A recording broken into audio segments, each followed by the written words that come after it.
Hello hello hello hello. चलो चलो आ जाओ सारे के सारे। स्टार्ट करते हैं फिर आज का एक्साइटिंग लेसन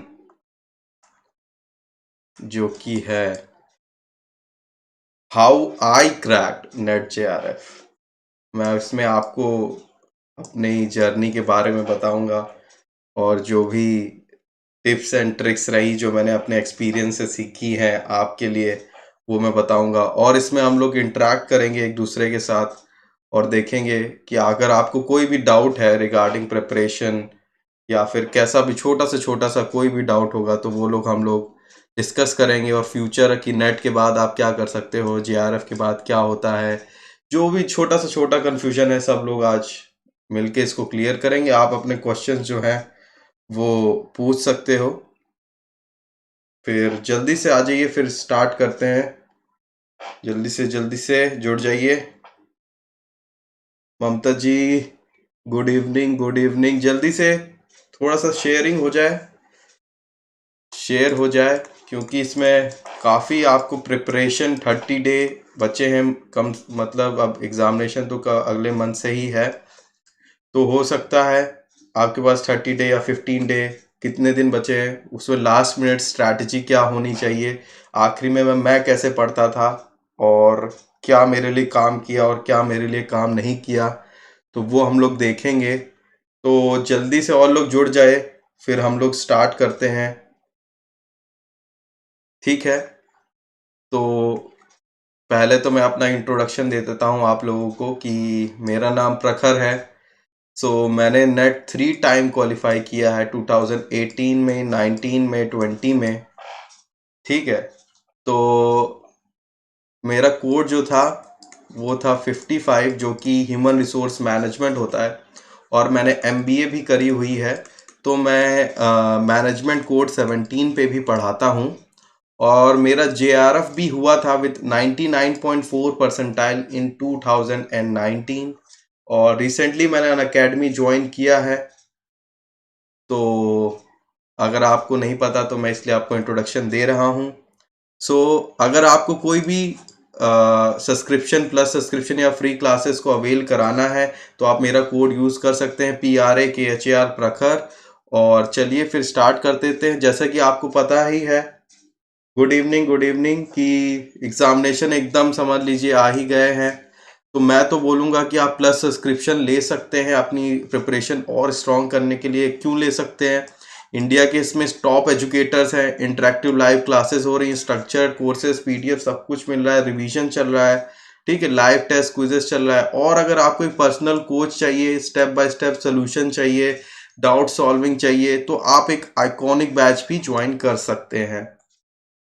और अगर मेरे हिसाब से 12 मंथ का लेते हैं तो अगर आप मेरा फिर कोड लगाते हैं तो आपको इंस्टेंट 10% का डिस्काउंट मिलता है। कोड मेरा PRAKHAR प्रखर है और इसमें 1000 रुपीज़ पर मंथ आपकी कॉस्ट पड़ती है। ठीक है, जैसा कि आपको पता है जो परफेक्ट स्टडी पार्टनर है अन अकेडमी, जिस क्योंकि हर वेडनेसडे को आपके नए बैचेस स्टार्ट हो रहे हैं, तो हर वेडनेसडे को आपको एक नया बैच मिल जाएगा। आप ये मत सोचिए कि आप पीछे छूट गए हैं। ठीक है, जैसे मैंने आपको बताया कि अभी बैचेस चल रहे हैं revision through previous year questions, management के अंदर, सोशियोलॉजी के अंदर 14 अप्रैल से स्टार्ट हुए हैं बैच, एकदम अभी स्टार्ट हुए हैं। कंप्यूटर साइंस भी है, पेपर 1 भी है, तो आप इसको एक बार जाके विजिट कर सकते हैं ऐप पे। इसके अंदर एक ही सब्सक्रिप्शन के अंदर आपको दोनों चीज़ें मिल जाती हैं, पेपर 1, पेपर 2, सारी यूनिट्स कवर होती है, MCQ, रिवीजन, सब कुछ, 21 सब्जेक्ट्स हैं, सब कुछ अंदर है। तो मैं आपको पहले थोड़ा सा मोटिवेट कर देता हूँ। सो ये मेरा सर्टिफिकेट है, जैसा कि आप देख सकते हैं यहाँ पे मेरा नाम लिखा हुआ है प्रखर। ये देखिए यहाँ पे लिखा हुआ है, ये क्या है, JRF अवार्ड लेटर है, ये 2020 का है। और यहाँ पे भी मेरा नाम देखिए लिखा हुआ प्रखर। ये है UGC net for assistant professor, net का ये है। और ये है हमारा JRF का। ठीक है, तो ये थोड़ा सा आपको मोटिवेट करने के लिए है। गुड इवनिंग शिवांशी जी, गुड इवनिंग। तो देखिए किस तरीके से ये सर्टिफिकेट आता है। ये मेरा, जैसे आप यहाँ सब्जेक्ट देख सकते हैं, यहाँ सब्जेक्ट लिखा रहता है लेबर वेलफेयर, मैंने आपको बताया था ह्यूमन रिसोर्स मैनेजमेंट में मेरे को मिला है। तो यहाँ पे ये होता है, देखिए इस तरीके से ये पूरा सर्टिफिकेट ऑनलाइन आता है। ये सर्टिफिकेट आपको आप प्रिंट कर सकते हो उसको। तो और इसी तरह ये भी आता है आपका नेट का सर्टिफिकेट। ये देखिए यहाँ पे भी सब्जेक्ट लिखा है दिसंबर 2019 का है। मेरे पास अभी 2020 का मैं ढूंढ रहा था, मिला नहीं मेरे को, और इसीलिए मैंने 19 का लिया आया। और ये देखिए 2021 30 दिसंबर, 2 साल की वैलिडिटी होती है नेट के अंदर। नेट के सर्टिफिकेट में 2 साल की वैलिडिटी होती है, तो ये आप जान लीजिए। और ये देखिए डेट ऑफ इशू क्या है, 1 जनवरी 2020। तो मैं आपके लिए आज ये भी प्रिंट करा के भी लाया था, अगर आप देख पाओ। ये देखिए, आपको इससे मोटिवेशन मिलना चाहिए। ये नेट का सर्टिफिकेट है। और आपको मैं जेआरएफ का भी दिखाता हूँ, एक सेकेंड रुकिएगा। ये देखिए गाइस, ये है हम मेरा जेआरएफ का सर्टिफिकेट। सो होप आप लोगों को भी कुछ दिनों में, नेक्स्ट मंथ, मेरे को लगता है कि काफ़ी लोग हो गए जो इनका जेआरएफ क्लियर होगा और वो लोग अपना जो टारगेट है उसको अचीव कर पाएंगे। तो ये थोड़ा सा मोटिवेशन देने के लिए था कि अगर मैं कर सकता हूँ, मैंने क्लियर किया है, मैंने थोड़ी मेहनत करी है, स्टडी करा है, तो आप लोग भी कर सकते हैं। ऐसा कुछ नहीं, बस स्टडी डेडिकेशन से आप करते रहिए। तो उसमें बस ये है कि आपको थोड़ा स्मार्ट स्टडी प्लानिंग के साथ करना होगा, क्योंकि टाइम बहुत कम बचा है। तो आप इसको मेक श्योर करिए कि अच्छे से अच्छा आप प्रिपरेशन करते रहिए, ठीक है। तो मैं आपको थोड़ा सा एग्जाम रिजल्ट हाइलाइट्स बता देता हूँ। 2019 में देखिए कितने ज़्यादा बच्चों ने भरा था, अराउंड 10 लाख बच्चों ने भरा था। जून में 94,000 ने भरा था। कितने लोग पेपर देने गए, 79,000, 68,000 लोग इसमें पेपर देने गए थे। और यहाँ पे देखिए आप कितने लोग क्वालिफाई करे, 1, 10, 100,000, 10,000। Number of candidate qualify eligibility of assistant professor 60,000, इसमें 50,000। और जेआरएफ कितने लोगों ने क्वालिफाई किया, 5,000 लोगों ने। यहाँ पे भी 4,700 ने, ठीक है। तो ये देखिए कितना ज्यादा कंपटीशन है कि सिर्फ और सिर्फ इतना 94,000 लोग भर रहे हैं, सिर्फ 4,700 लोगों को जेआरएफ मिल रहा है। तो आपको भी अपनी प्रिपरेशन ऐसी करनी है कि जिससे कि आपको ये जेआरएफ आपको मिल पाए। तो उसके लिए एक स्मार्ट स्टडी, एक स्मार्ट आपको अप्रोच चाहिए, क्योंकि अब टाइम बहुत कम है। तो अब तो समझ लीजिए कि यही चीज, कुछ टाइम बचा है जिससे आपको जेआरएफ में, आपको यही है जो आपको जेआरएफ दिला सकता है। अभी जितना टाइम 10-20 डेज का बचा है वही दिला सकता है बस।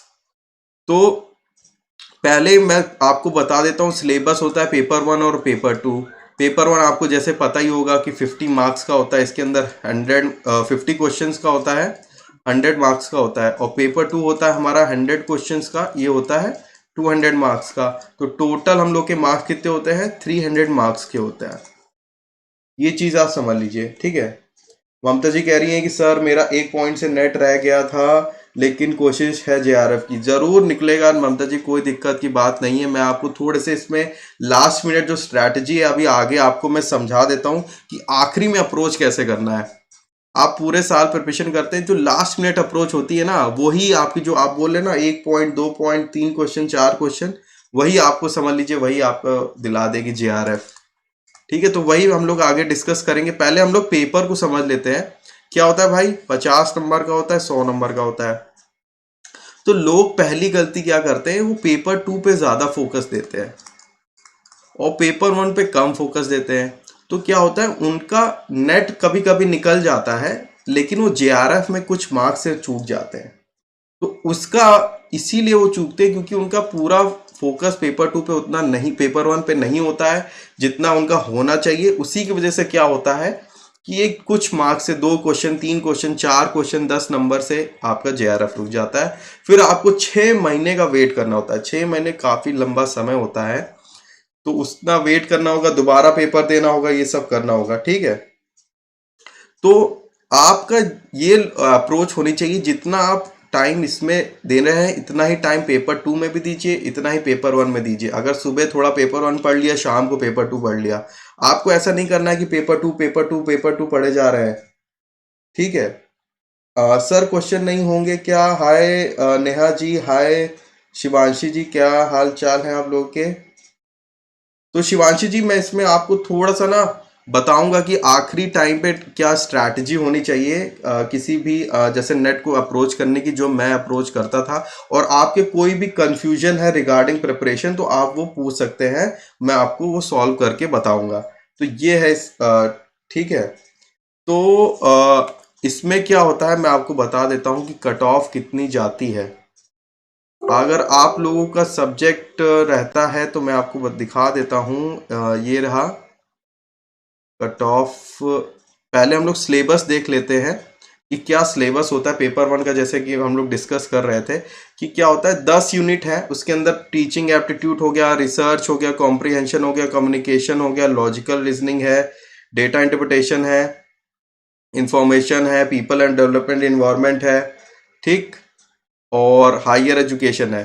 तो इसमें ये चीज सबसे इंपॉर्टेंट क्या है कि भैया यहाँ पे आपके क्या आते हैं, 2 मार्क्स के क्वेश्चन होते हैं और हर यूनिट से 5 आते हैं आपके क्वेश्चन, ठीक।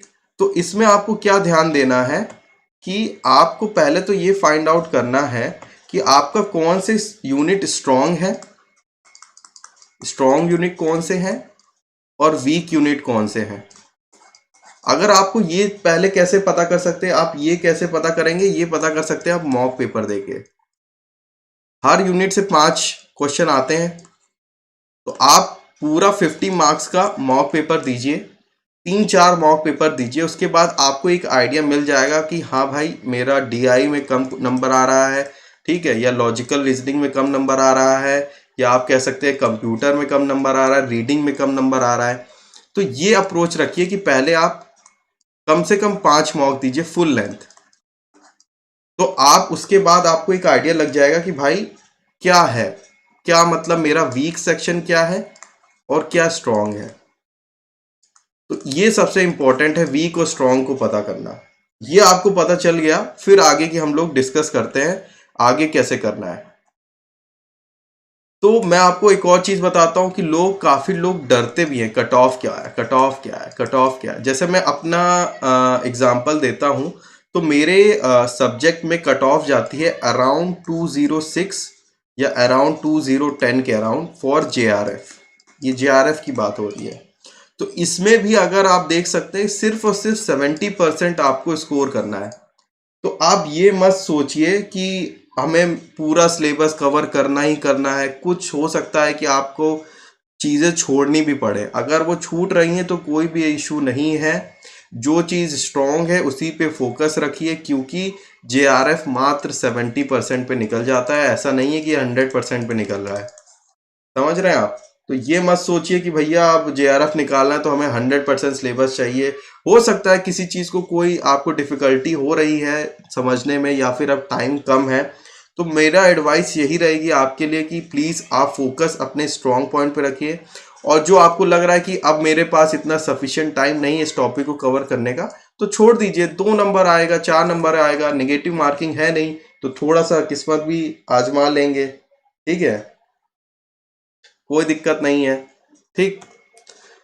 तो स्ट्रैटेजी क्या होनी चाहिए लास्ट 30 डे, या आप कह सकते हैं 20 डे, लास्ट 20 डे स्ट्रैटेजी क्या होनी चाहिए, लास्ट 20 या 30 डे स्ट्रैटेजी क्या होनी चाहिए। तो मैं क्या करता था, मेरी स्ट्रैटेजी ये रहती थी कि मैं जितने भी प्रीवियस ईयर पेपर लगे मेरे पास, जितने भी प्रीवियस ईयर पेपर मिले मेरे को, सारे मैंने लगा दिए थे जितने भी। क्योंकि अगर आप प्रीवियस ईयर पेपर लगा रहे हो तो आपको एक चीज पता चल जाएगी कि भैया क्वेश्चन रिपीट होता है, रिपीट होते हैं या टॉपिक रिपीट होगा, उसी के जैसा मिलता जुलता क्वेश्चन रिपीट होगा। तो आप क्या करिए, कम से कम 2015 से लेके जो भी आपका सब्जेक्ट है 2020 तक सारे के सारे, आदर्श जी हो जाएगा 200 क्रॉस, कोई भी दिक्कत की बात नहीं। जो मैं बता रहा हूं उसको आप थोड़ा सा ध्यान से सुनिए कि 2015 से लेके 2020 तक, मिनिमम 2015 से लेके 2020 तक सारे पेपर, प्रीवियस ईयर पेपर आप लगा डालिए। जो क्वेश्चन सही होते हैं उसको एक बार रिवाइज करिए, जो गलत होते हैं एक अपनी नोटबुक बनाइए, उसमें जो भी टॉपिक आपको गलती कर रहे हो वो टॉपिक लिखिए, ठीक है। उससे आपको पता चलेगा आपके इंपॉर्टेंट टॉपिक्स।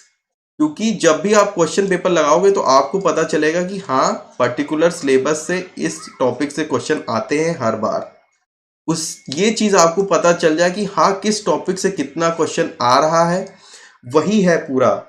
आपको एक बार ये पता चल गया, वो पता इसी तरह चलेगा जब आप पूरी अपनी ईमानदारी से लगाइए क्वेश्चन पेपर, तभी ये आपको मिलेगा। इंपॉर्टेंट टॉपिक्स पता चल जाएंगे और आपको ये भी पता चलेगा कि कौन सा सेक्शन मेरा स्ट्रांग है, कौन सी यूनिट, 10 यूनिट होती, कौन सी यूनिट में मेरे कम नंबर आ रहे हैं, कौन से में ज़्यादा आ रहे हैं। तो इस तरीके से आप पहले अप्रोच कर सकते हो और रिवीजन करते रहिए हमेशा, बीच बीच में रिवीजन। मॉक पेपर दीजिए कम से कम 2 दिन में, या रोज़ाना पेपर 1 का एक मॉक हो जाना चाहिए। लास्ट 10 डेज या लास्ट वीक रोज आपको एक मॉक लगाना है, कंप्लीट मॉक। सुबह आप लगा लीजिए पेपर 1 का और शाम को आप पेपर 2 का लगाइए, ठीक है। इस तरीके से आप करिए। लास्ट वीक में आपको क्या करना है, जितना पढ़ लिया आप उसको रिवाइज करिए, ठीक है। जैसे वीडियोस चल रही है हमारे जैसे चैनल पे वीडियोस चलती है, प्रीवियस ईयर क्वेश्चन पेपर को हम लोग डिस्कस करते रहते हैं, उसको देखिए, ठीक। पेपर 1 एक मॉक लगाइए सुबह, शाम को एक पेपर 2 का मॉक हो जाए। और सबसे ज़्यादा इम्पॉर्टेंट पॉइंट है, मेक योर ओन नोट्स। जो भी इम्पोर्टेंट पॉइंट्स आपको लगे अपने उसमें कि भाई मेरे को ये लग रहा है कि ये पर्टिकुलर इम्पोर्टेंट चीज़ है, तो एक अपनी कॉपी बनाइए। उसके अंदर ना जो भी इम्पोर्टेंट है उसको लिखिए कि पर्टिकुलर आज आपको लगा कि हाँ भाई ये वाला फॉर्मूला मेरे को आज पता चला है, तो मैं ये लिख देता हूँ। आज जैसे हमने दोपहर में फॉर्मूला क्या लिया, R²/100, ये अपनी कॉपी में लिख लिया। इसी तरह एक आपकी एक कॉपी होनी चाहिए जिसमें आपकी खुद से नोट्स होने चाहिए। हाँ प्रीति जी, आप पेपर 2012 से स्टार्ट कर रही है, लेकिन मेरी एडवाइस क्या रहेगी, उल्टा चलिएगा। पहले 2020 का लगाइएगा, फिर 2019 का लगाइएगा, फिर 2018 का लगाइएगा, ऐसे चलिएगा। 2012 से 2020 मत जाइएगा क्योंकि ट्रेंड हो सकता है चेंज हो गया था सिलेबस बीच में, तो ऊपर से नीचे जाएगा, 2020 से नीचे, ठीक है। ऐसे करिएगा, ऐसे मत करिएगा 2012 से ऊपर नहीं आइएगा, 2020 से 19 18 ऐसे करके करिएगा, ठीक है। तो खुद के नोट्स बनाइए, अपने खुद के नोट्स। इससे क्या होता है, ये साइंटिफिकली प्रूवन है कि जब भी आप रिकॉल करते हैं ना पेपर में, मान लीजिए आपको पेपर में उसी के रिलेटेड क्वेश्चन दिखता है और आपको पता है कि आपने वो बनाया था अपने नोटबुक में, कि भाई हमने हाँ नोटबुक में कहीं ना कहीं वो लिखा था, ठीक है। क्या लिखा था कि हाँ यहाँ पे हमने इंपॉर्टेंट करके लिखा था कि हाँ भाई ये है। तो उसमें क्या होता है सॉरी, उसमें क्या होता है, आपका एक सबकॉन्शियसली जो माइंड होता है वो स्ट्राइक करता है कि हाँ हमने वहाँ नोट्स में ये लिखा था। तो आप याद करिए, अगर एग्जामिनेशन में आपको कभी ये फील हुआ है कि आप लोग सोचते हैं अरे यार उस कॉपी में मैंने यहाँ नीचे लिखा था, नीचे लिखा था, यहाँ ऊपर लिखा था, उस दिन उस नोट्स बना रहा था यहाँ पे है वो, इस कॉपी में इस जगह लिखा, उस जगह लिखा है।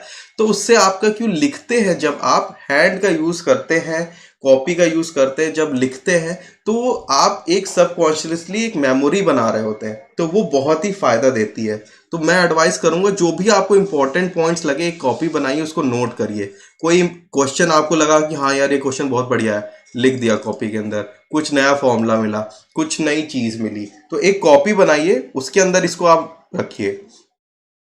सेकंड लास्ट है फीडबैक। मॉक पेपर देंगे अगर आप, तो ईमानदारी से अगर आप देंगे मॉक पेपर, तो आपका कुछ क्वेश्चन सही होंगे और कुछ क्वेश्चन गलत होंगे।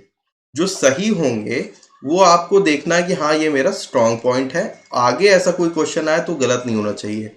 और जो क्वेश्चन गलत हुए उसके पीछे आपको देखना है मैं क्यों कंफ्यूज हुआ। मान लीजिए कभी कभी क्या होता है ना, 4 ऑप्शंस होते हैं, A B C D, और आप लोग ऐसे पोजीशन पे पहुंचते हो कि हाँ भाई ए है या तो बी है, आपको ये पता चल जाता है, या सी और डी तो नहीं ही है। ऐसा होता है ना आप लोगों के साथ कि भाई सी डी तो नहीं है, ए या बी है। अब कितनी प्रोबेबिलिटी है, 50%। अब आपको क्या करना है, इन दोनों में से एक चूज करना है। तो मान लो आप बी चूज कर लेते हो लेकिन आंसर ए था, तो आपको ये एनालिसिस करना है कि भाई मैंने बी क्यों चूज किया। यहाँ पे कोई कंफ्यूजन है, कंफ्यूजन किस लिए, कि आपको वो टॉपिक क्लियर नहीं है। तो आपको क्या करना है, दोबारा इस टॉपिक पे जाना है, जो भी गलत हुए हैं उनके टॉपिक रिवाइज करना है दोबारा, पूरा क्विकली एक रिवाइज रिवाइज करिए सारे टॉपिक, वही जो जो गलत हुआ है, और फिर से मॉक दीजिए। आपको बस ये देखना है जो इस बार गलत हुआ था क्वेश्चन दोबारा ना हो, ठीक है। और उसके बाद यही एनालिसिस है, एनालिसिस यही चीज है, आपको एनालाइज करना है कितने सही हुए कितने गलत हुए, कौन सा सेक्शन मेरा स्ट्रांग हो गया है, कौन सा मेरा सेक्शन क्या कह सकते हो आप वो हो गया वीक हो गया है ना। क्योंकि यही है, प्रैक्टिस से होता है। कभी कभी आप लोग क्या करते हैं कि एक सेकेंड, कि आप लोग मैथ्स काफी दिन से लगाते नहीं है, तो एकदम से आप डीआई लगाना बैठते हो, मैथमेटिकल रीजनिंग लगाने बैठते हो, क्वेश्चन ही नहीं सॉल्व होते हैं।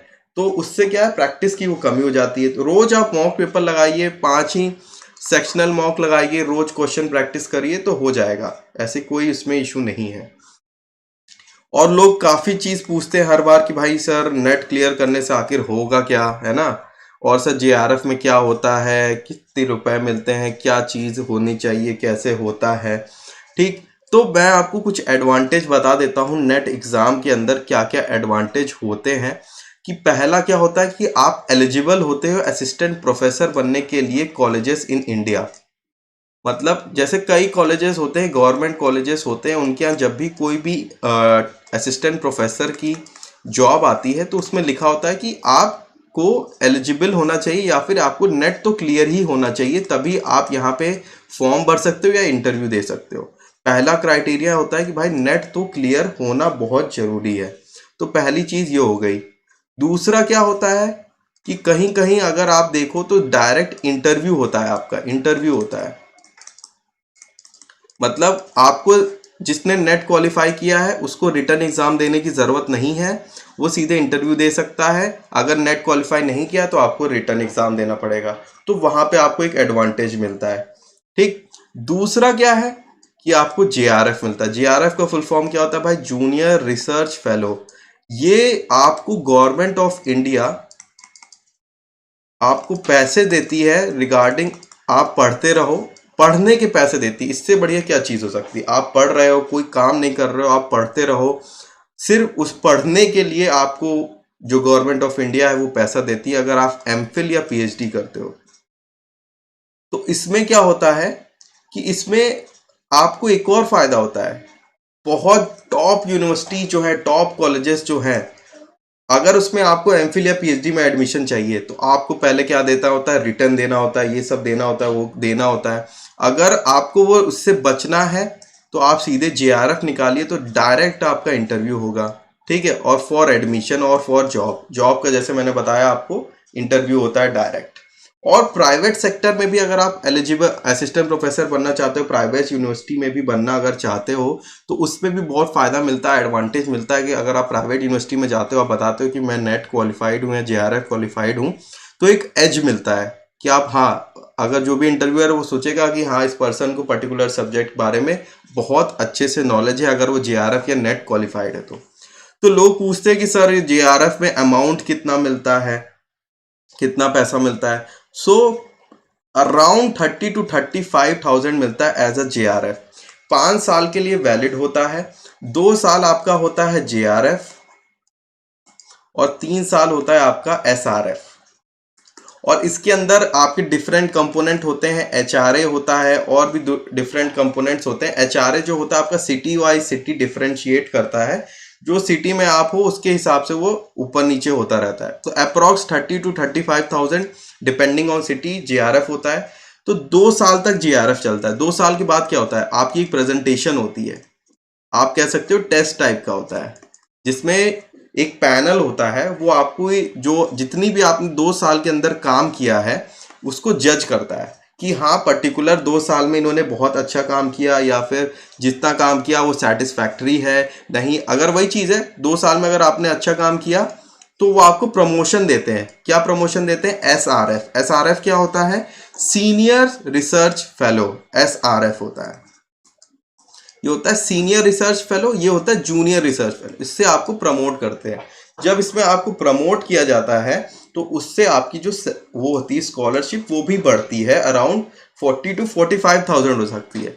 तो आप समझ लीजिए 5 साल के लिए आपके पास एक फिक्स्ड इनकम है 40 to 45,000 रुपीज, और उसमें आपको काम क्या करना है, जो आप पढ़ रहे हो बस वही पढ़ते रहना, रिसर्च करिए। ऐसा कुछ नहीं है कि आपसे बोला जा रहा है काम करना है, काम करना है, अपना आपको पढ़ाई बस कंटिन्यू करनी है, रिसर्च बस कंटिन्यू करना है।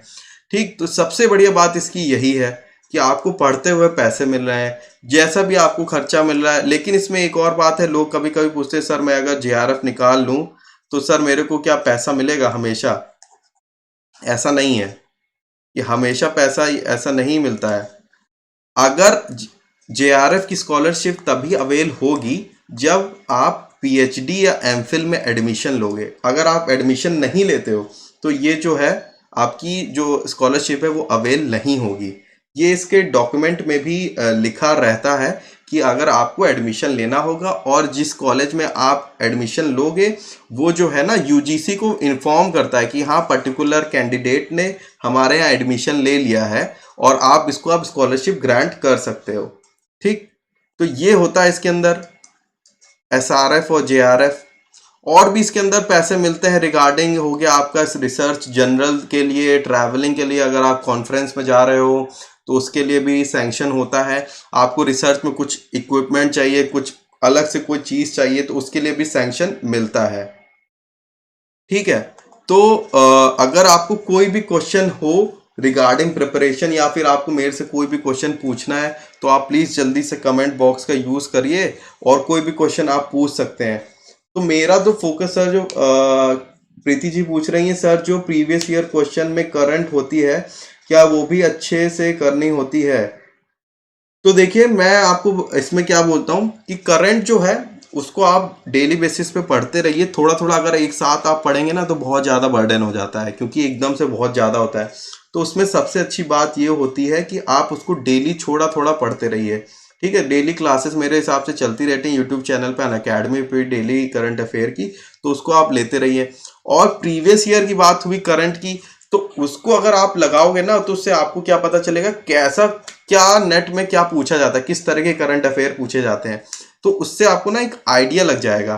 तो इसलिए आप उसको एक बार देख लीजिए कि कैसे है, क्या करंट क्या ऐसा पूछा गया था, किस चीज के बारे में पूछा जा रहा है, तो उससे आपको ये पता चल सकता है।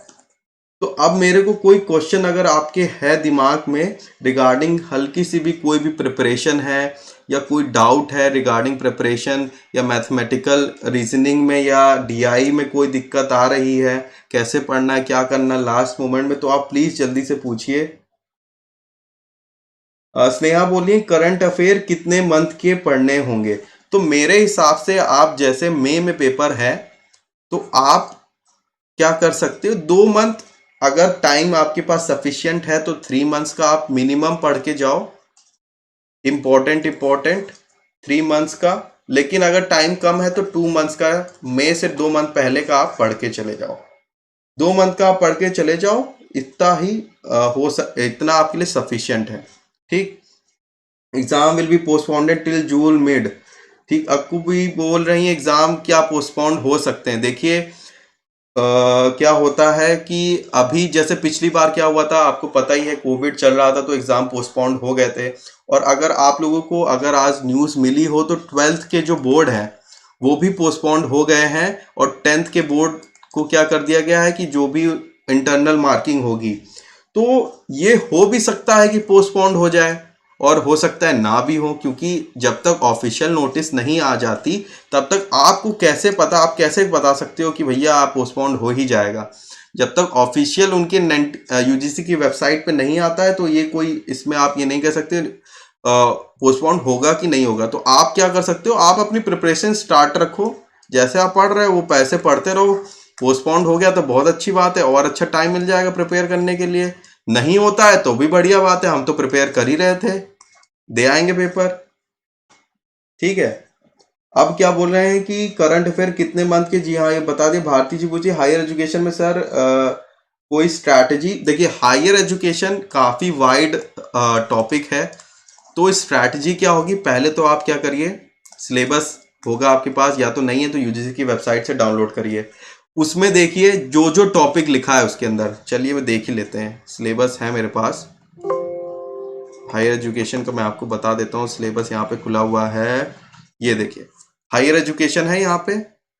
तो ये सारे टॉपिक तो आप सबसे पहले पढ़ लीजिए। इंस्टीट्यूशन हायर लर्निंग एजुकेशन, इसके अंदर जितने भी इंस्टीट्यूट आते हैं। पोस्ट इंडिपेंडेंट के बाद क्या हुआ, यूजीसी लॉ आया था, यूजीसी एक्ट आया था, उसको पढ़िए। डिफरेंट डिफरेंट कमिटीज आई थी, उसको देखिए।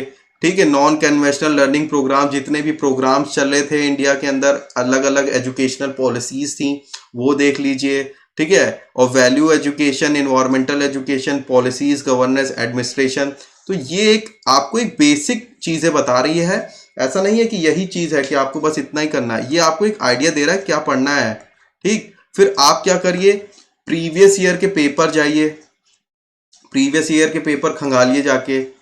उसमें देखिए कैसे क्वेश्चन आए थे। देखिए हर बार नेट में कम से कम मेरे हिसाब से 12-13 दिन पेपर चलता है। ठीक है, सुबह शाम, तो हो सकता है 16 से 17 सेट पेपर के आते होंगे। हर सेट में डिफरेंट टाइप ऑफ क्वेश्चन पूछा जाता होगा। तो वो सारे क्वेश्चन आप एक बार देखिए। और भैया देखिए, इस पेपर में कुछ ही, इसमें क्या है, वो स्टैटिक है। जो भी चैप्टर है आपका हायर एजुकेशन हो गया, तो वो एक बार पूछा गया तो दोबारा भी पूछा जा सकता है। तो आप वहां पहले क्या करिए, सिलेबस को अंडरस्टैंड करिए। प्रीवियस ईयर में अगर आपको समझ नहीं आ रहा है तो सिंपल जाइए, प्रीवियस ईयर के क्वेश्चन सारे लगा डालिए। फिर जो उनके ऑप्शंस हैं उनके बारे में देखिए कि भाई देखो, मान लो यहाँ क्वेश्चन है, उसके ABCD ऑप्शन है, तो एक ऑप्शन सही है, CDAB, 3 ऑप्शन गलत है, तो एक सही हो गया, 3 गलत हो गए। जो 3 गलत ऑप्शन है उनको भी पढ़िए कि यार ये जो ऑप्शन है ये क्या, इसका क्या मतलब है, ये क्यों है, ये यहाँ पे क्या लिखा है। ठीक, ऐसे करिए। और जैसे कि होता है जहाँ पे प्रीवियस ईयर क्वेश्चन जहाँ सॉल्व कर रहे होते हैं यूट्यूब पे, जैसे हमारे चैनल पे सॉल्व होते रहते हैं, उसको आप सिंपल क्या करिए, अपना मोबाइल फोन या लैपटॉप पे है आप, उसको देखते जाइए। उसमें टीचर्स होते हैं, एक्सप्लेन करते हैं कि पर्टिकुलर अगर राइट क्यों है, क्या गलत है तो गलत क्यों है, वो एक्सप्लेनेशन आप साथ में लेते रहिए।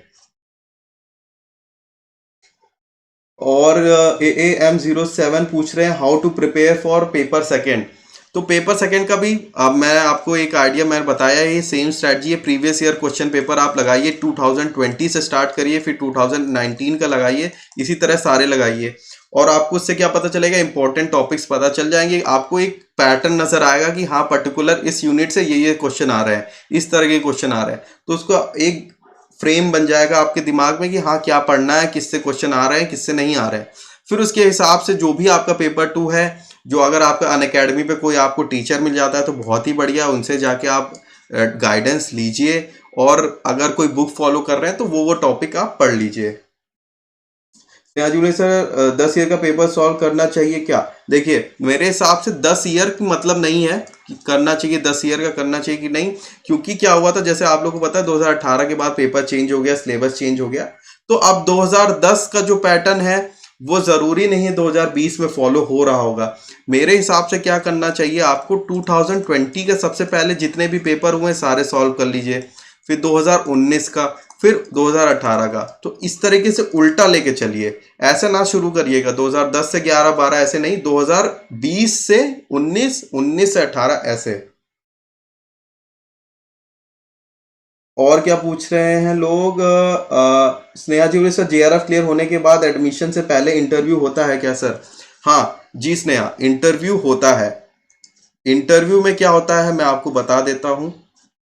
इंटरव्यू के अंदर क्या होता है, इंटरव्यू के अंदर क्या होता है, जैसे आपने मान लीजिए अगर आपने कर लिया JRF क्लियर, बहुत अच्छी बात है अगर आप क्लियर कर लेते हो। फिर आपका नोटिफिकेशन आता है एडमिशन के लिए, नोटिफिकेशन आएगा, अलग अलग कॉलेजेस होते हैं उसके अंदर। क्या करते हैं कॉलेजेस, बोलते हैं कि भैया इतने तारीख से फॉर्म खुल रहा है और इतने तारीख तक आपको करना है। तो उसमें लिखा होता है, कहीं कहीं तो लिखा होता है कि अगर आपके पास JRF है तो आप सीधे इंटरव्यू के लिए क्वालिफाई कर सकते हैं। कहीं कहीं लिखा होता है कि JRF अगर आप हैं तो कुछ एडवांटेज मिलता है या फिर मतलब एक्स्ट्रा मार्क्स मिलते हैं। कहीं कहीं लिखा होता है कि अगर आप JRF है तो आपको पेपर ही, इंटरव्यू ही देना है डायरेक्ट, आपको रिटर्न पेपर देने की ज़रूरत ही नहीं है। ठीक है, तो अब उसके बाद ये होता है, ये हो गया आपका सेक्शन किस चीज़ का, रिटर्न। फिर उसके बाद होता है इंटरव्यू। इंटरव्यू ये मैं पीएचडी के लिए आपको बता रहा हूँ। पीएचडी में इंटरव्यू होता है। उस इंटरव्यू में क्या चीज देखी जाती है कि आपका प्रपोजल क्या है, मतलब आप किस चीज की रिसर्च के लिए करना चाह रहे हैं, जो भी आपका सब्जेक्ट है। जैसे मान लीजिए आपका मेरा मैनेजमेंट में आप क्या रिसर्च करना चाहते हो, प्रपोजल क्या है आपका, वो आपका प्रपोजल समझते हैं कि हाँ सर मैं ये करना चाहता हूँ, अपनी रिसर्च में ये करूँगा, ये मेथड यूज़ करूँगा, ऐसे करूँगा, एक फ्रेमवर्क ये बनाऊँगा। वो देखना चाहते हैं कि आप कितना मोटिवेटेड है रिसर्च करने के लिए। फिर उसी रिसर्च जो आप टॉपिक बताओगे उसके रिगार्डिंग वो लोग डिस्कशन होता है, क्वेश्चन पूछे जाते हैं कि ये होगा कैसे करोगे, ये होगा कैसे करोगे। फिर दोबारा फिर क्या होता है, इंटरव्यू के मार्क्स आते हैं, तो फिर दोनों के मार्क्स जोड़े जाते हैं, फिर फाइनल सिलेक्शन लिस्ट आती है, ये होता है। स्नेहा जी बोले बुक के सारे टॉपिक को नहीं पढ़ने हैं। देखिए ऐसा जरूरी नहीं है कि सारे टॉपिक पढ़ने हैं, नहीं पढ़ने हैं। अगर बाय चांस ऐसा होता है कि आप जैसे टाइम है कम, आपको लग रहा है कि यार मेरा ये टॉपिक बचे हुए हैं, अब क्या करना है, टेंशन हो रही है आपको। तो अगर आपको लगता है कि यार मैं ये टॉपिक में मेरा टाइम वेस्ट हो जाएगा, या फिर ये टॉपिक कवर होगा कि नहीं होगा, पिछले साल तो इससे क्वेश्चन भी नहीं आया है, तो मेरा एडवाइस ये रहेगी, ये मेरी एडवाइस है, हो सकता है कि आपका क्या हो इसमें वो मुझे नहीं पता है, ये मेरी एडवाइस है आपके लिए। तो उसमें क्या कर सकते हो आप कि इस टॉपिक को आप छोड़ दो और जो आपका स्ट्रांग है उस पर आप फोकस रखो। ठीक, ये आप कर सकते हो। सिलेबस टॉपिक कोई, जी हाँ, सिलेबस जो है ना अपना, जहां भी आप स्टडी टेबल हो, ठीक है, स्टडी टेबल हो या फिर आपकी जो भी जगह है पढ़ने की, वहां पे पेपर 1 का सिलेबस और पेपर 2 का सिलेबस, जो भी आपका पेपर 2 है चिपका लो वहीं, और देखते रहो कि क्या क्या मैंने पढ़ लिया, क्या क्या मेरा बचा है। उससे आपको ना एक फीडबैक मिलता रहता है। एलिजिबिलिटी फॉर नेट ये होता है कि आपका एक पोस्ट ग्रेजुएशन होना चाहिए उस पर्टिकुलर सब्जेक्ट में जिसमें आप वो नेट अप्लाई कर रहे हो। जैसे पेपर 2 जो भी आपका है उसमें आप अप्लाई कर रहे हो, उसके अंदर आपके पास डिग्री होनी चाहिए पोस्ट ग्रेजुएशन की। आप फॉर्म जब भरते हो तो उसमें वो पूछता भी है कि क्या डिग्री है आपकी, किस में भर रहे हो पेपर 2, बस वो होना चाहिए आपके पास। ठीक। और कोई क्वेश्चंस जल्दी जल्दी अगर आप पूछ लो, तो आपको वो भी डाउट है आज पूछ लीजिए, रिगार्डिंग जो भी लग रहा है कि सर यहाँ पे दिक्कत हो रही है हमको और ये कैसे हो सकता है, तो मैं आपको अपनी तरफ से जो भी रहेगा मैं समझा दूंगा।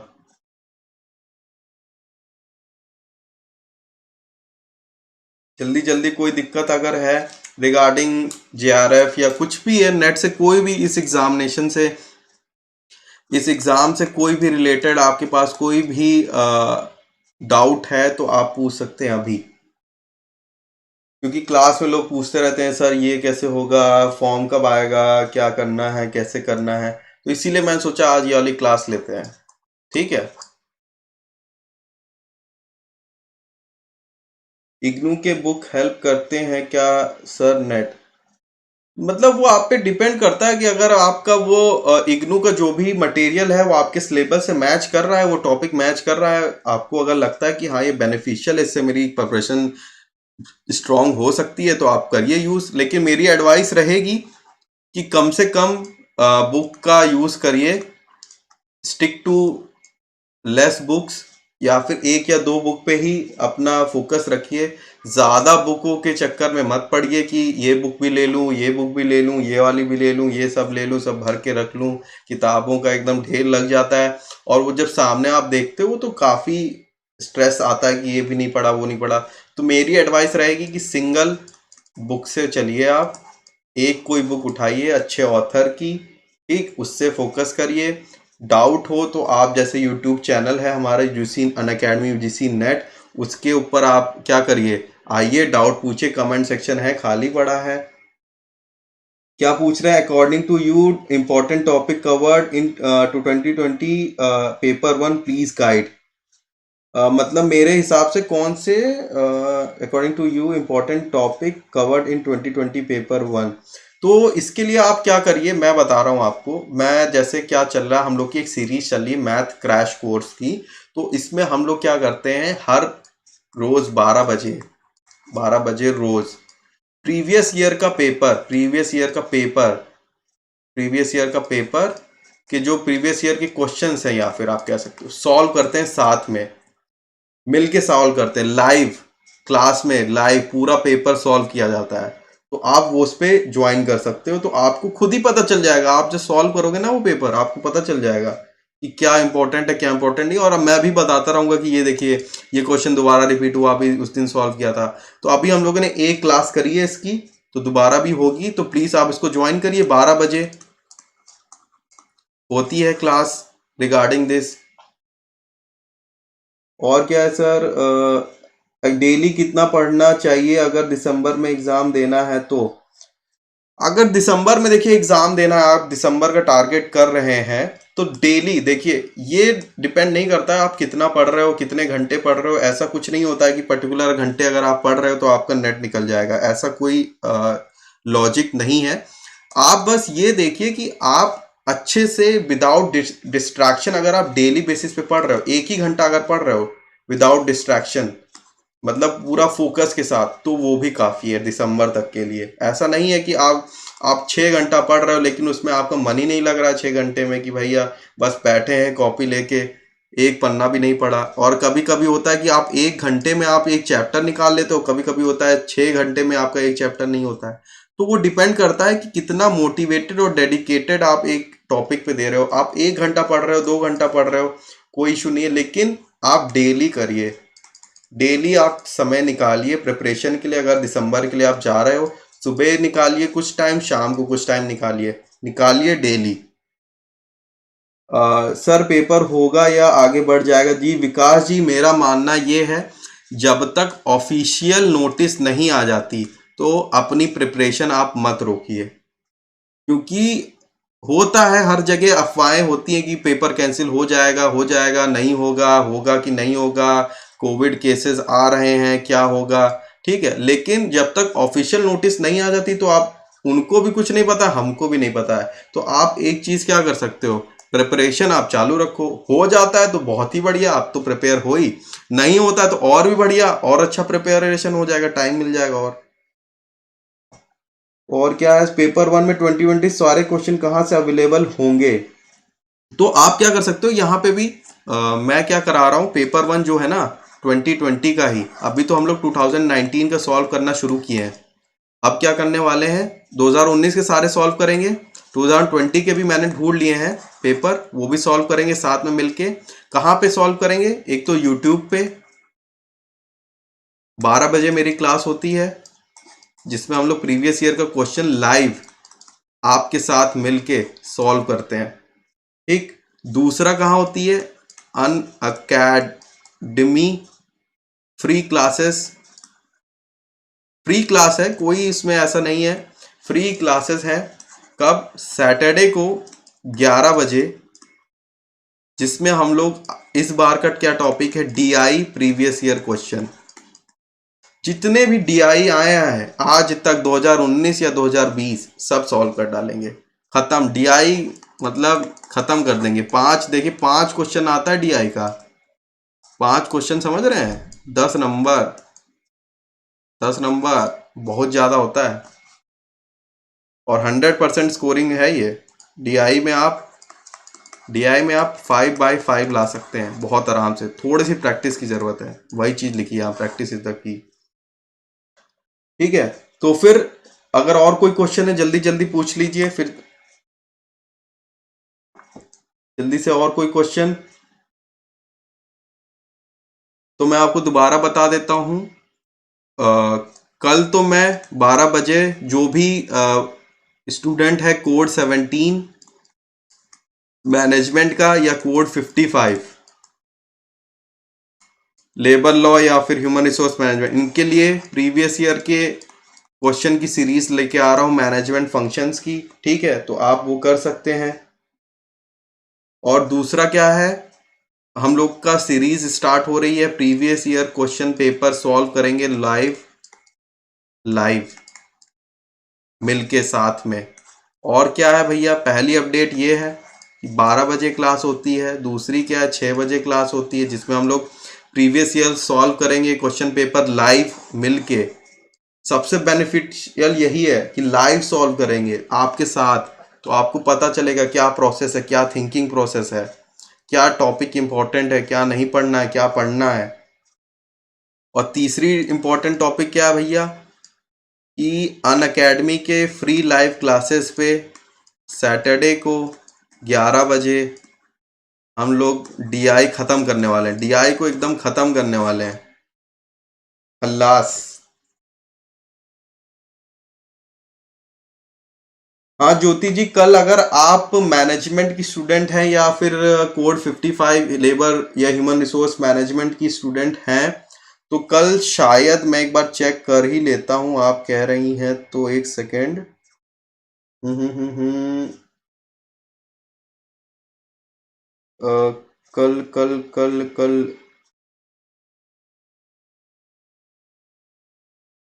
कल 12 बजे मैनेजमेंट वालों का है, और शाम को हम लोग प्रीवियस ईयर का क्वेश्चन जो भी है वो सॉल्व करेंगे। ठीक है, शाम को हम प्रीवियस ईयर क्वेश्चन जो है लाइव सॉल्व करेंगे, लाइव मिल के। ठीक है, आई एम कॉमर्स, कोई नहीं। ये मैनेजमेंट के लिए रहेगा ये वाली, कल 12 बजे। हाँ करण जी, सैटरडे को डीआई होगा, मिलके सॉल्व करेंगे। कहाँ पे होगा लेकिन पता है ना आपको करण जी? ये होगा हमारा अन अकेडमी की फ्री लाइव क्लासेस पे।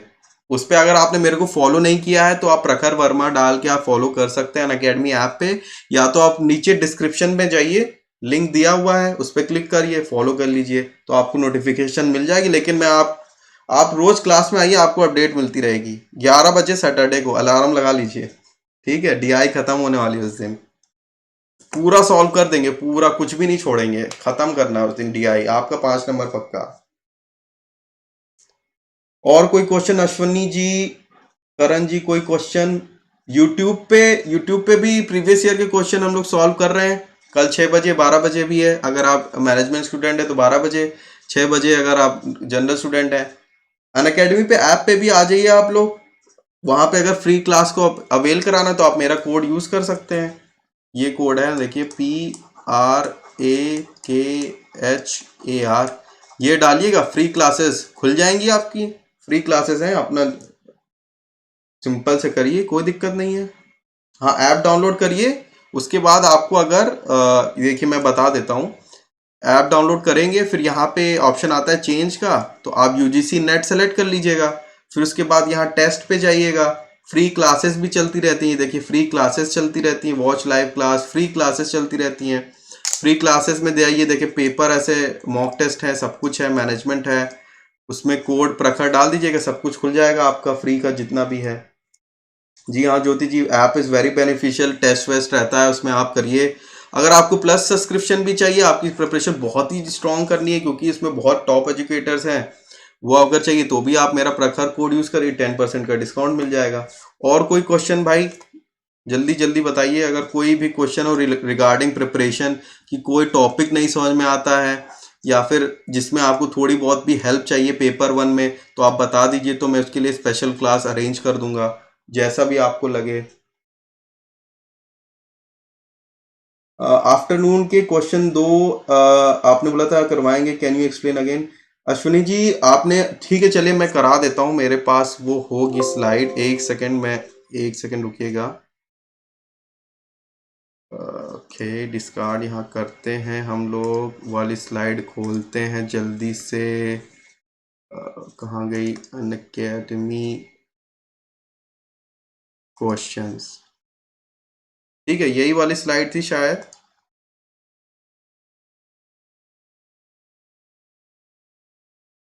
ये वाला क्वेश्चन था, यही वाला क्वेश्चन था। चलिए थोड़ा सा एक, जिसको भी डाउट था क्लियर कर देते हैं। क्या था, in examination it is required to get 35% marks, Ravi got 500 marks and declare failed by 5%, calculate total marks of the test. मतलब कोई टेस्ट है जिसमें 35% मार्क्स चाहिए पास होने के लिए, रवि के कितने आए, 500 नंबर, और क्या बोला गया कि वो 5% से फेल हो गया। 5% से फेल हो गया मतलब इसमें -5 करेंगे तो मतलब क्या हुआ, 30% हो गया इसका, 30% है 500। ठीक है, अब क्या करना है, अब बोल रहे हैं कि भैया 30% अगर 500 है तो 1% कितना होगा, यूनिटरी मेथड 500 बाई 30% है तो इंटू 100 कर देंगे। ये गया, ये गया, तो यही किया था हम लोगों ने। 5000 बाई 3 आया था, जिसका आंसर अराउंड आया था हम लोग का 166.67 समथिंग। समझ गए आप? Clear clear Ashwini ji?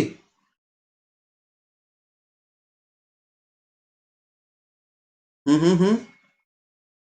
हो गया तो जल्दी बताइए कैसी लगी आज की क्लास, कोई बेनिफिशियल लगा आपको कि नहीं लगा? हम्म।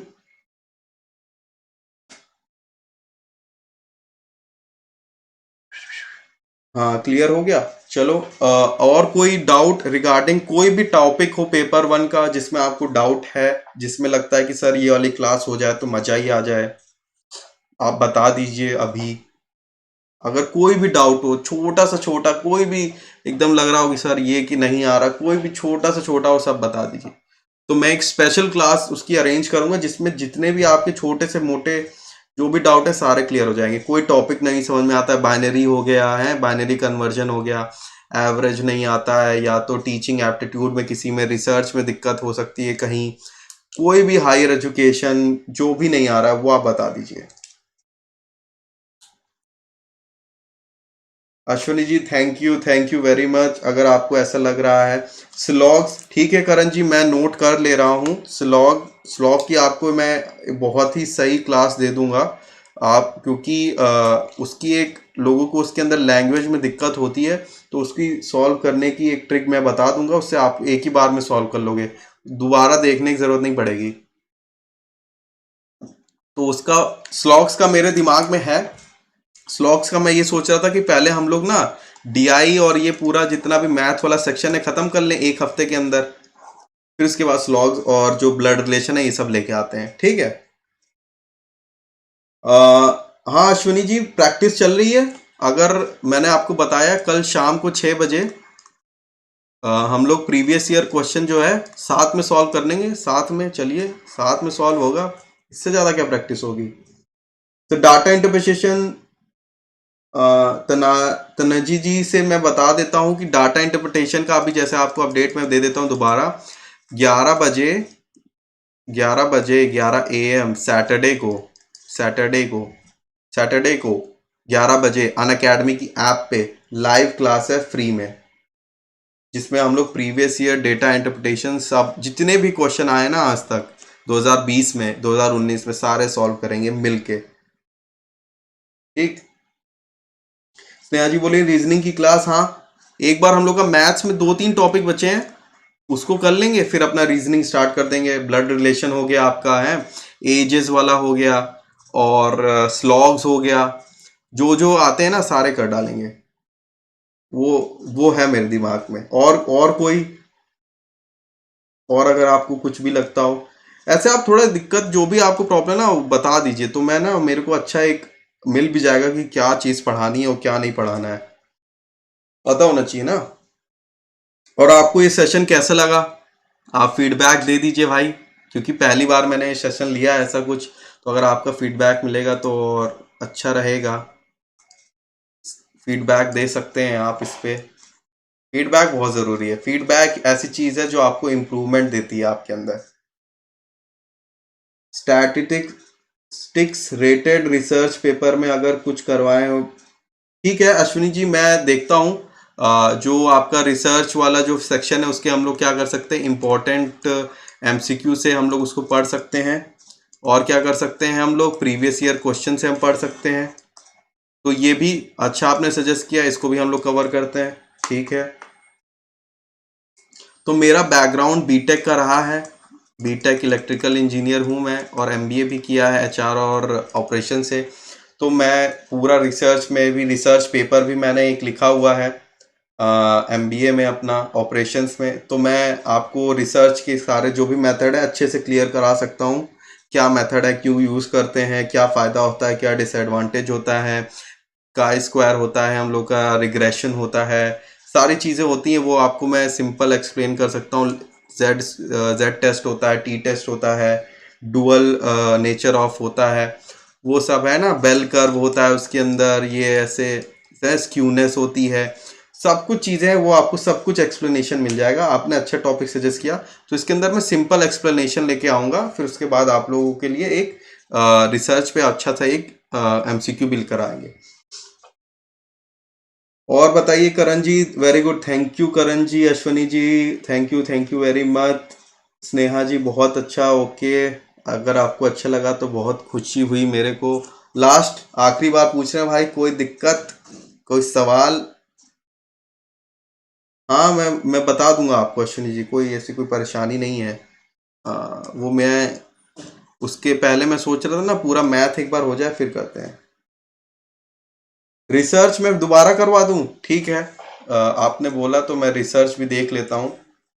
रिसर्च पूरा एक रिवीजन बैच ले आएंगे, क्विक रिवीजन, 30 मिनट रिवीजन, सिर्फ 30 मिनट। 30 मिनट में हो जाएगा आपका काम, 30 मिनट की 2-3 क्लासेस में पूरा रिवाइज करा देंगे रिसर्च।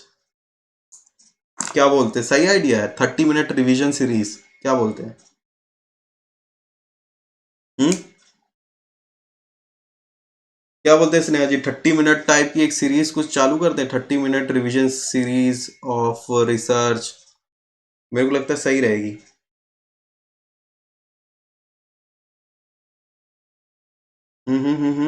और कुछ सजेशंस, कोई डाउट, कुछ भी, जैसा रहे। अगर आप कुछ लग रहा हो कि ये ऐड कर सकते हैं, पर्टिकुलर कुछ करना हो, तो आप बता सकते हैं अभी। फिर चलते हैं अपना, 7 बजे तक का ही टाइम है, अभी 5 मिनट है हम लोग के पास, 5 मिनट है। कोई कुछ भी बात करनी है, अगर आपको कुछ पूछना है तो पूछ सकते हैं आप अच्छे से अभी। ठीक, मेरे को लगता है अब सब क्लियर हो गया डाउट, इस बार सब जीआरएफ निकाल ही लेंगे, क्या लगता है?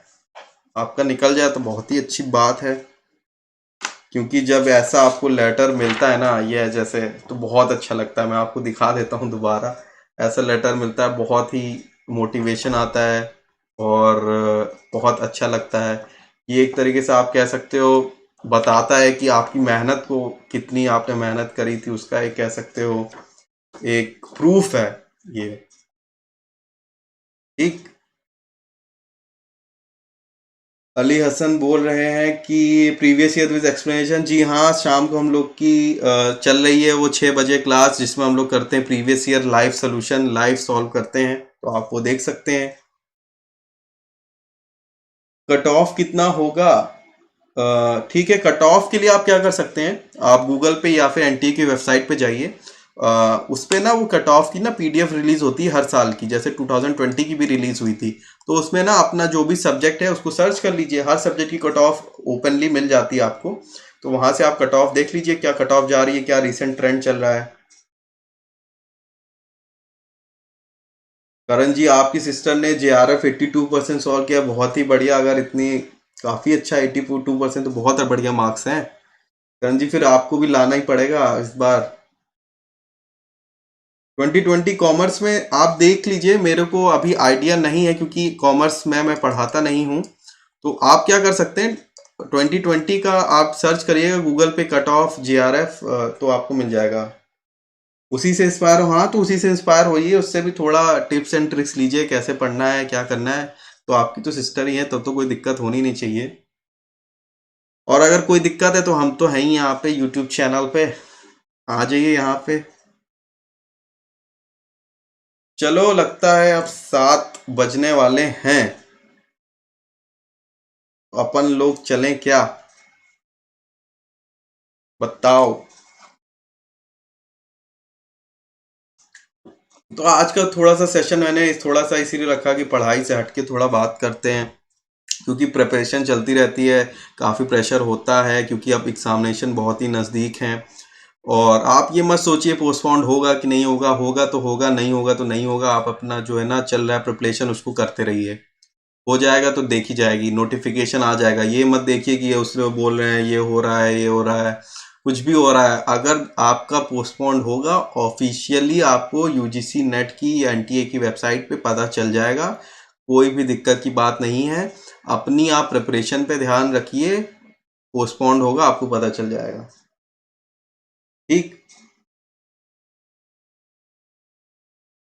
तो फिर भाई चलें। देखो पता है प्रिपरेशन में कभी कभी लगता है डिमोटिवेशन हो जाता है, नहीं पढ़ने का मन करता है, होता है कभी कभी कि अब कितना ही पढ़ लें, लेकिन बस आपका समझ लीजिए पेपर जैसे आपको पता है 2 मई से शायद स्टार्ट हो रहे हैं, अभी एडमिट कार्ड नहीं आया है किस दिन किसका पेपर है। तो एक फाइनल 2-3 हफ्ते बचे हैं भाई, एक बार हो जाए बस, फिर तो क्या ही दिक्कत है। दबा के कर लो एक बार जितना हो पाए, फिर तो हो जाता है। एक बार आपका रिजल्ट आएगा आपके सामने तो आपको लगेगा कि हाँ भाई जितना भी टाइम इन्वेस्ट किया था हम लोगों ने सब सफल हो गया है। और आपके घर वालों को भी लगेगा कि हाँ पर्टिकुलर कुछ करण जी जैसे हैं पढ़ रहे थे, या विस्नेहा जी हैं और भी लोग हैं जैसे अली हसन जी हैं, कि हाँ भाई इनने मेहनत करी है और आपको रिजल्ट मिला। उसके अंदर लिख के आता है, आपके पास लेटर आएगा बकायदा। देखिए इसमें मैं बस दिखाता हूँ आपको लेटर में कितना यूनिक लेटर। इसमें देखिए यहाँ पे गवर्नमेंट ऑफ इंडिया का ये एम्बलम बना रहता है, यूजीसी नेट का यहाँ पे बना रहता है। तो काफ़ी देखने में काफ़ी प्राउड प्राउड भी फील होता है, ऐसी बात नहीं है। एक तरीके से कह सकते हैं एक अचीवमेंट होता है, ये अचीवमेंट कह सकते हो आप। लाइफ में कभी भी आप कभी किसी को बताओगे ना कि ये सर मैंने यार यहाँ पे जीआरएफ में निकाला है, तो वो बंदा सोचता है कि हाँ भाई अगर इस पर्टिकुलर बंदे को इस पर्टिकुलर सब्जेक्ट की नॉलेज है अच्छी, अगर उसका जेआरएफ या नेट निकला है तो मतलब हल्के में नहीं लिया जा सकता है इसको। Sir have you qualified set? Set मैंने दिया नहीं था, मैंने सिर्फ डायरेक्ट नेट दिया था, नेट मेरा क्वालिफाई हो गया था, तो मैंने सेट नहीं दिया है। ठीक।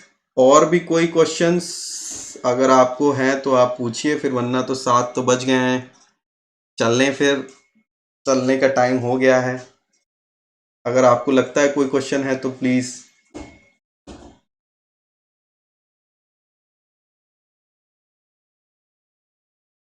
हम्म।